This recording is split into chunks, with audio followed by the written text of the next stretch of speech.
This is your moment of clarity from LeeCamp.net.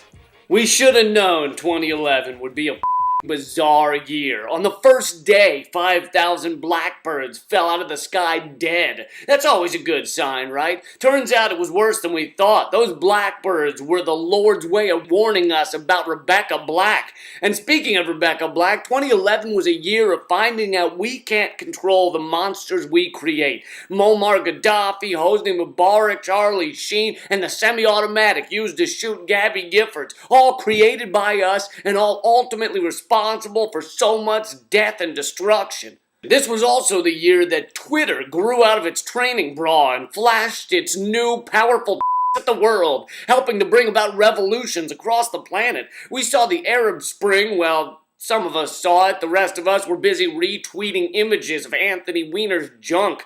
Many of the Arab countries rioted for their human rights. Riots also broke out in London for television sets, in the US Walmarts for waffle irons and basketball shoes, and at Penn State in order to protect a child rapist. Who says we don't have our priorities straight? Speaking of Twitter, even the Pope finally got on board. His first tweet, of course, being, "I'm the Pope, #winning.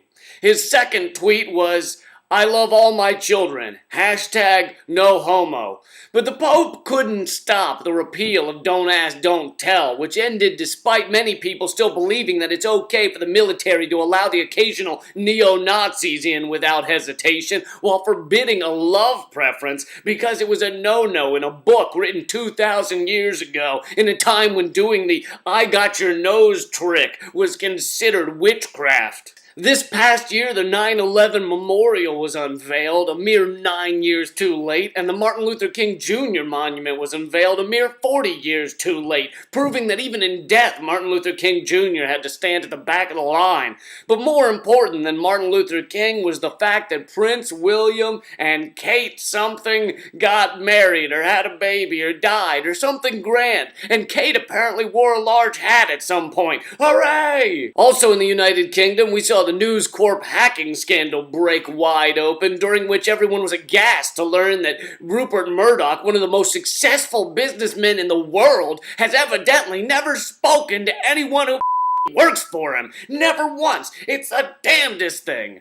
But luckily, some truth did come out in 2011 thanks to Julian Assange. WikiLeaks proved that the truth is far scarier to the various governments of the world than anything else. To governments, truth is like flan. A few bites of it is fine, but if you throw a bunch of it at them, they'll accuse you of rape and take away all your money. And in 2011, I also got no better at analogies. Next in the scary to the power elite category, Hacker Anonymous proved you can get a hell of a lot more done in this world if you aren't worried about your hair and your tan.